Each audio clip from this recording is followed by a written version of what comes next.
6 cents, 8 cents, 11 cents, 5,000 delis. One generation. Gone. What those numbers describe is not poverty. What those numbers describe is the most sophisticated culinary tradition that 20th century New York ever produced, built entirely from the parts that everyone else threw away. We are going to recover 15 of those dishes, not the famous ones, the ones made from the cuts that cost nothing, prepared by women and men who had crossed an ocean with nothing, who had learned in the shtetls of Poland and Ukraine and Lithuania that the difference between a meal and a waste product was 30 minutes of attention and the knowledge of what heat does to collagen over time. That knowledge fed millions. It produced food of extraordinary complexity.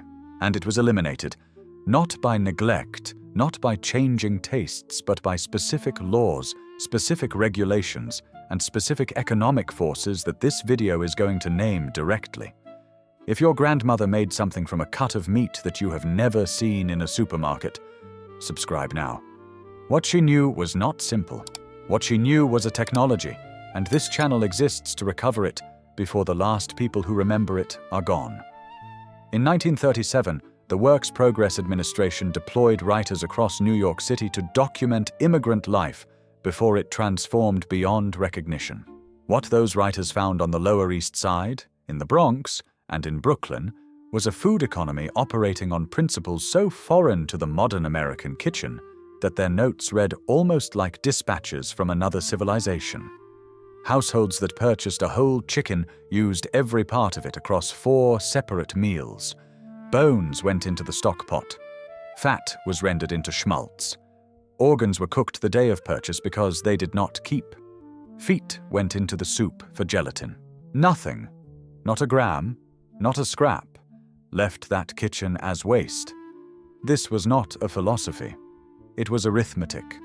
A family of 5 in the Brownsville neighborhood of Brooklyn in 1938 might have $2.50 for the week's food. Every part of every animal that entered the kitchen had to produce something edible, or the arithmetic did not work, and someone went hungry. What resulted from that arithmetic, applied across decades and refined by cooks who had no margin for error, was a cuisine of breathtaking ingenuity. Dishes that solved the problem of feeding people on almost nothing, and in solving that problem produced flavors that the expensive cuts, prepared carelessly by people who could afford to be careless, could never match. Ted Merwin, in his History of the American Jewish Delicatessen, describes the deli as the place where the home kitchen's ingenuity went public, where the dishes that immigrant families had made in their apartments from necessity became the dishes that defined a community's identity in its most visible shared space. The deli counter was the immigrant kitchen's stage, and what it staged was the transformation of poverty into pride. Item 13 will stop you completely. What happened to the dish described there was not an accident, and it was not inevitable. Stay with us until we get there. Lung stew. We begin here because beginning here is an act of honesty about what this food was and where it came from.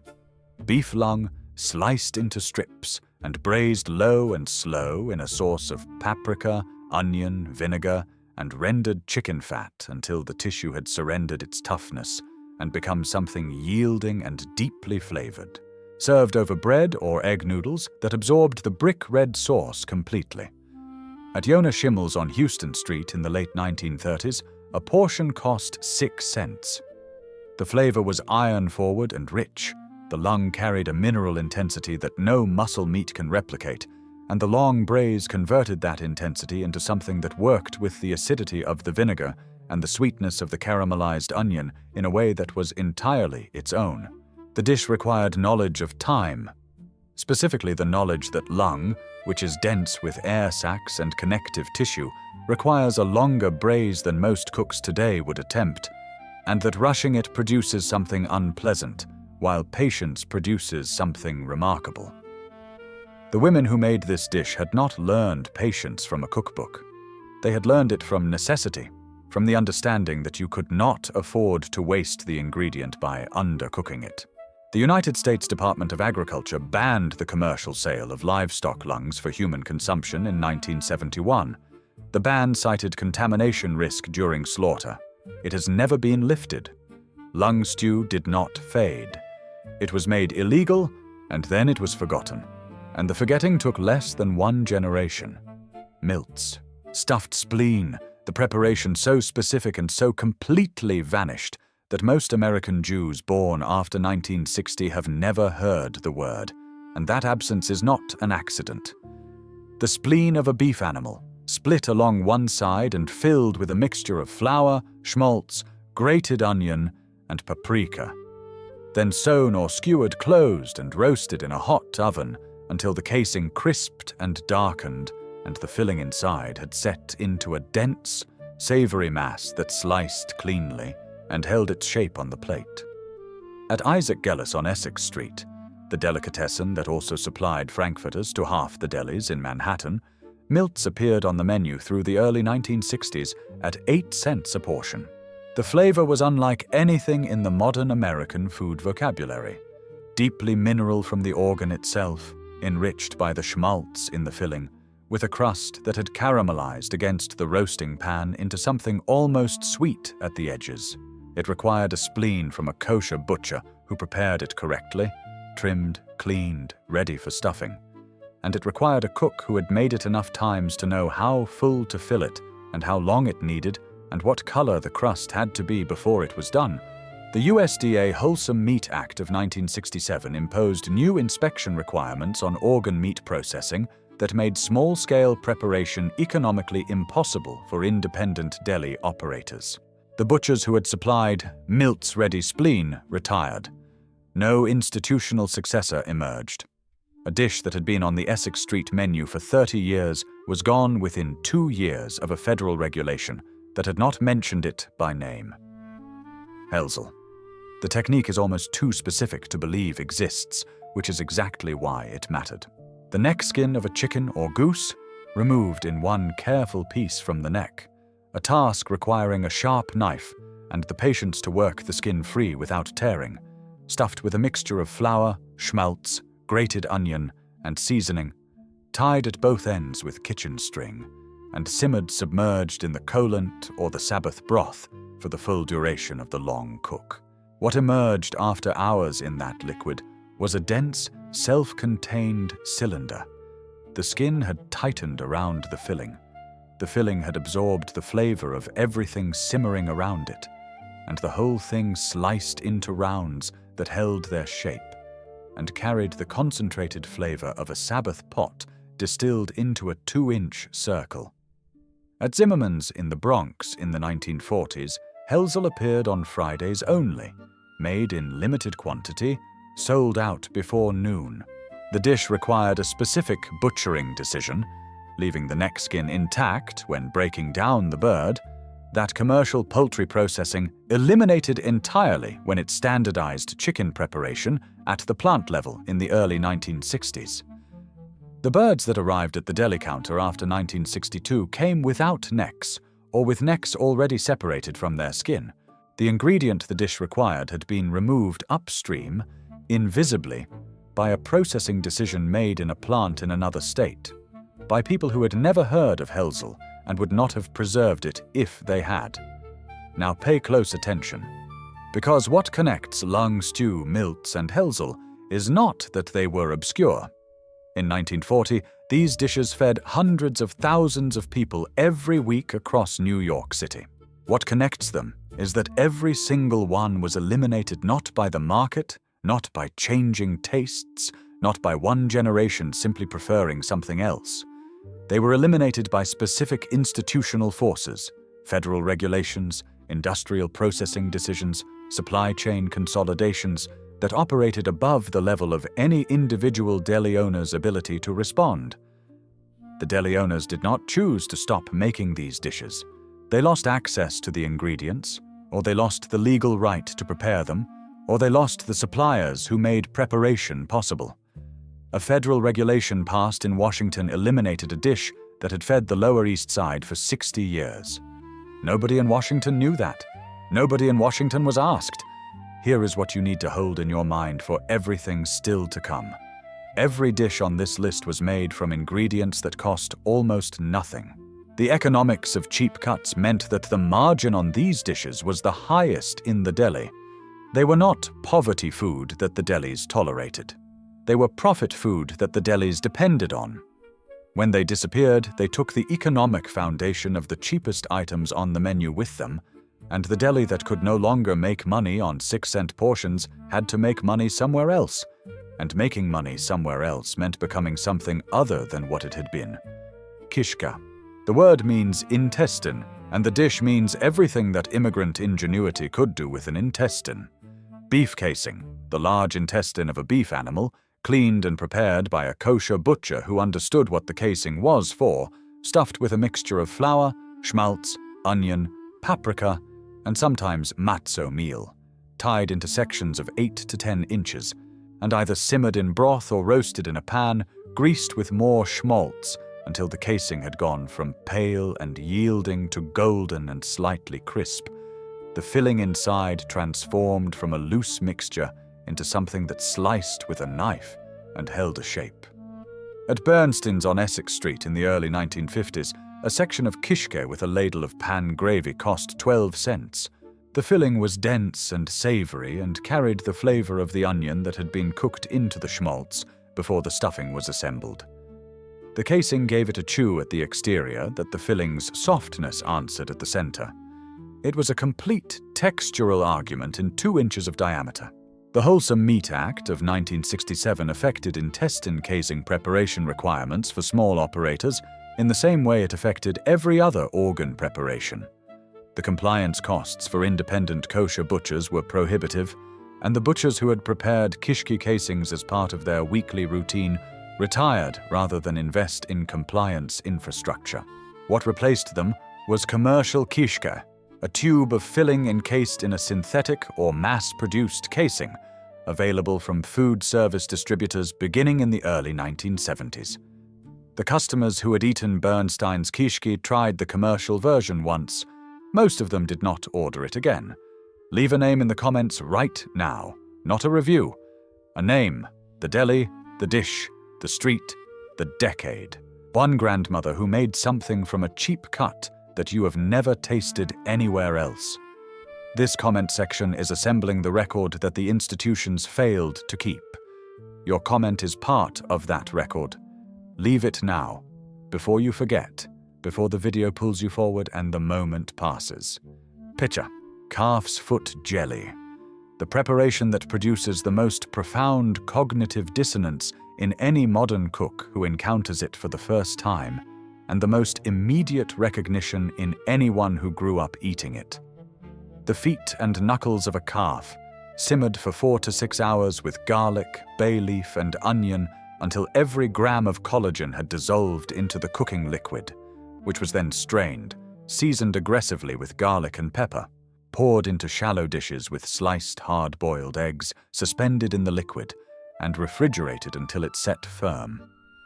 What came out was a cold, savory gelatin that jiggled when the dish was moved and sliced cleanly with a knife, revealing the cross-sections of egg yolk suspended in the amber-colored jelly. At Ratner's on Delancey Street in the 1940s, a portion cost 11 cents. The flavor was mineral and rich, with the garlic pressing through the cold fat in a way that warmed the palate from inside. It was Monday food, the food of the beginning of the week, the food that said the week ahead might be uncertain, but this meal is certain. The dish required calf's feet from a kosher butcher who stocked them, and stocking them required a customer base that asked for them. As the Lower East Side Jewish community dispersed after 1955 and the customer base for traditional organ preparations thinned, the butchers who had stocked calf's feet stopped ordering them. The supply chain for Ptcha collapsed, not because the ingredient ceased to exist, but because the density of demand that had justified stocking it disappeared into the suburbs, and no suburban butcher rebuilt it. Eyerlekh in broth.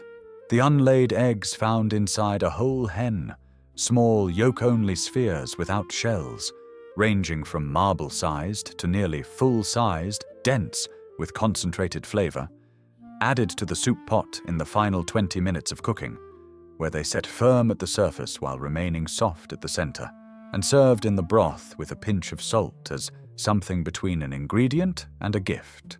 The WPA writers who documented Lower East Side food in the late 1930s mention Eyerlekh as something children specifically requested, a detail that matters because it means this was not food that was tolerated. It was food that was anticipated. When commercial poultry processing standardized at the plant level in the early 1960s and whole birds began arriving at the butcher counter pre-eviscerated and cleaned, the Eyerlekh stayed at the processing plant. They went into the rendering stream. The bubby who had always found them inside her bird began receiving birds that contained nothing extra and said nothing about it because there was nothing to say. The dish did not decline. It was removed invisibly from above by a processing decision that nobody consulted her about. Gedempte milts, braised spleen in a different preparation from the stuffed version, this one sliced thin and cooked long in a liquid of onion, tomato, vinegar, and a small amount of sugar until the slices had absorbed the braising liquid and the liquid had reduced around them into a thick, dark sauce. It appeared at Moskowitz and Lupowitz on Second Avenue in the 1930s, the deli that fed the Yiddish theater crowd before and after performances, at 20 cents a portion when it was available, which was not every night. The flavor was intensely savory with the acidic note of the vinegar cutting through the richness of the organ in a way that made each bite reset the palate for the next.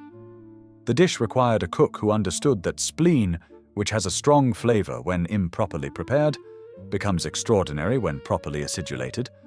When the vinegar has had time to work through the tissue and soften what would otherwise be overwhelming, that understanding lived in a specific person in a specific kitchen.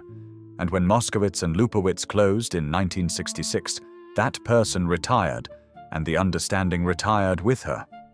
What you are about to hear is the dish this entire video was built to document. Everything before it has been preparation for this specific story. Stuffed derma, the dish that most people alive today have tasted only in its commercial simulation, without knowing they have tasted a simulation, which is the most complete form of loss there is. Not the Kishke of the factory which shares the name.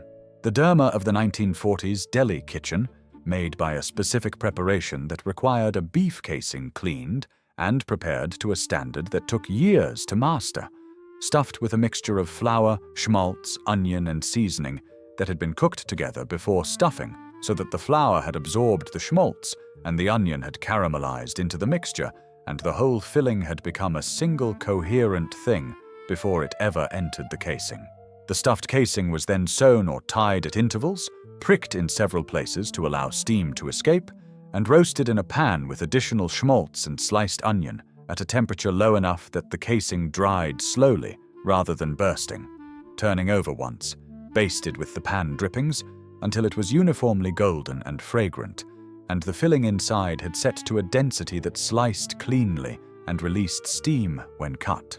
At the Second Avenue Deli in the late 1950s, a portion of stuffed derma with gravy cost 18 cents and was made by a cook named Rivka Blumstein, who had been in that kitchen since 1949 and who had learned the preparation from her mother, who had made it in lots before the war. Rivka Blumstein left the Second Avenue Deli in 1963 when the owner's son, who had inherited the business, made the decision to switch to commercial Kishke from a food service supplier in order to reduce kitchen labor costs. The commercial product cost less to prepare. It required no skilled labor. It could be heated from frozen in 12 minutes. The owner's son was not wrong about the economics. What the economics did not measure was what left the kitchen when Rivka Blumstein took her coat off the hook for the last time and walked out onto Second Avenue. What left was 30 years of preparation, 10,000 repetitions, the specific knowledge of what the casing felt like when the filling was right, what color the exterior had to reach before the heat could come down, what the pan drippings smelled like at the moment when the roast needed to be turned. None of that was in the commercial supplier's catalog. None of that could be ordered. None of that was ever written down because Rivka Blumstein had learned it from her mother's hands, not from a page, and she had assumed, as everyone assumes until the moment it is too late to assume, that there would be time to pass it on. If you have a name, a cook, a grandmother, a counterman, Someone who made something in a kitchen that nobody thought to document. Leave it in the comments below this video. Not their recipe. Their name. The act of writing a name is the first refusal to let that person be forgotten entirely. This channel reads every comment. Every name left here becomes part of the record we are building, and the record we are building influences every video we make. Your comment is not a reaction. It is a contribution. Tongue. Beef tongue. Cured in a brine of salt, sugar, and pickling spices for a minimum of 5 days. Then simmered for 3 to 4 hours until the outer membrane could be peeled away to reveal the smooth, rose-colored meat beneath, sliced thin against the grain and served warm or cold. At Katz's Delicatessen on Houston Street, tongue was on the menu from the deli's founding in 1888 and remained there because tongue, unlike almost every other item on this list, survived. But the tongue that Katz's serves today is a product of a commercial curing process that bears the same relationship to the tongue cured in a 5-day brine by a deli with its own curing room that a supermarket tomato bears to a tomato grown in a garden and eaten the same day. The curing room tongue required space, time, and the specific knowledge of how a brine changes across 5 days, how the salt concentration shifts as the meat releases moisture, how the pickling spices need to be adjusted for a larger piece, how you tell by pressing the meat whether it has cured long enough or needs another day. Every deli that cured its own tongue had a person who knew these things. When those people retired, and the delis that replaced their in-house curing with commercial product did so for reasons that were entirely rational, commercial tongue cost less, required no curing room, arrived consistent and ready to slice, they lost something they had not been measuring. The measurement they had not been making was the one that mattered. Chopped liver the original way. Not the smooth, pale spread of the catering hall. The chopped liver of the 1940s deli kitchen. Chicken livers broiled under a direct flame until charred at the surface and just cooked through at the center. Then chopped by hand with a curved blade in a wooden bowl with schmaltz caramelized onion, hard-boiled egg, salt, and white pepper, until the mixture was coarse and uneven and carried visible texture from both the liver and the egg and the onion. Nothing smooth, nothing homogenized. The whole thing assembled by feel and taste rather than ratio. At every deli operating a real kitchen in the 1940s and 50s, chopped liver was made daily, in the morning, by whoever was first at the chopping bowl. The variations between one deli's chopped liver and another's were the subject of serious ongoing argument among regulars who had opinions about schmaltz ratio and egg quantity and how fine the chop should go. Those arguments were possible because the product varied, because it was made by hand, by a person with preferences, and those preferences expressed themselves in the finished dish. When delis began purchasing pre-made chopped liver from food service suppliers in the 1970s, a product formulated for consistency, for shelf life, for the absence of variation, the argument became impossible. There was nothing to argue about. The liver tasted the same everywhere because it came from the same place, and the sameness that had been purchased as a quality control measure was the destruction of the thing that had made the dish worth arguing about. Marrow bones, split beef femur bones, the marrow inside them still intact, roasted in a hot oven for 20 minutes until the marrow had softened to the consistency of cold butter, and the bone itself had browned at the cut surface, served with a small spoon and dark rye bread and coarse salt. At several Lower East Side delis in the 1930s and 40s, marrow bones were a Tuesday special. The bones left over from Monday's braise, reserved rather than discarded, roasted and sold for 4 cents each. The marrow itself, white, trembling, impossibly rich, spread on rye bread with salt, produced a flavor so complete and so far outside the vocabulary of modern American eating that most people who encounter it for the first time cannot locate it in any existing category. It is not butter. It is not fat in any familiar sense. It is something older than those categories, something that the human palate recognizes before the mind has words for the recognition. The dish disappeared from deli menus as the clientele for whom bones were understood as food, rather than as something the butcher discarded, dispersed and aged, and was replaced by a generation that had grown up in suburbs where the butcher's case contained only the cuts and never the bones. Gribn on rye, not as a side dish, not as a garnish, as the meal, a thick layer of warm gribens, the crisped chicken skin crackling left behind after schmaltz rendering, piled onto a piece of dark rye bread spread with the schmaltz itself, salted immediately, eaten standing at the kitchen counter or at the deli counter while the rye beans were still warm enough to yield under the first bite.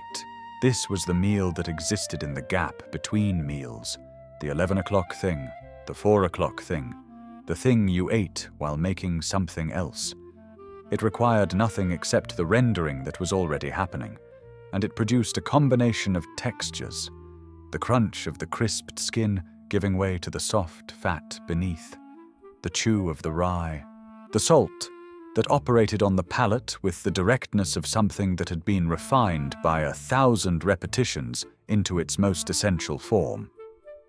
When the post-war Jewish household stopped rendering schmaltz and began purchasing the commercial version, gribn ceased to exist as a weekly inevitability. The commercial schmaltz arrived in a jar, without skins, because the skins were a processing byproduct that the factory retained. The meal that had required nothing except presence in the kitchen at the right moment became a meal that required sourcing an ingredient that no longer existed in the domestic kitchen, and then it became a memory. And then it became a memory that only the people who had been in those kitchens could access, and those people are almost all gone now. There were 5,000 delis in New York in 1931. What sustained them was not pastrami. What sustained them was the 6-cent portion, the 8-cent portion, the 11-cent portion, the dishes made from the cuts that cost almost nothing, prepared by cooks who had learned in kitchens of necessity that the difference between waste and food was knowledge and time. That knowledge was not primitive. It was the accumulated expertise of generations of people who had no margin for error, who had learned to find the second and third and fourth use of every animal they purchased, and whose mastery of cheap cuts produced food of a quality that the expensive cuts, carelessly prepared, could not approach. The regulations that eliminated organ preparations, the industrial processing that standardized poultry and removed the parts the deli kitchen had depended on, the economic pressures that made skilled kitchen labor unsustainable, none of these forces targeted the cuisine deliberately. They simply operated according to their own logic, and the cuisine was in the way. The cooks who had built that cuisine were not consulted. The dishes those cooks made were not considered. The knowledge those dishes contained was not measured, because nobody had built a system for measuring it, because nobody had understood it as something that could be lost until it was already gone. Pick one dish from this list. Tongue, if you can find a deli that still cures its own. Chopped liver, if you have a wooden bowl and a curved blade, and the willingness to chop by hand until the texture is right. Kishke, if you can locate a kosher butcher who still prepares casing the old way, and if you cannot, make the filling anyway and bake it in foil, and understand that what you are making is an approximation, and that the approximation is still worth making because the act of making it is the act of understanding what was lost and why it was extraordinary.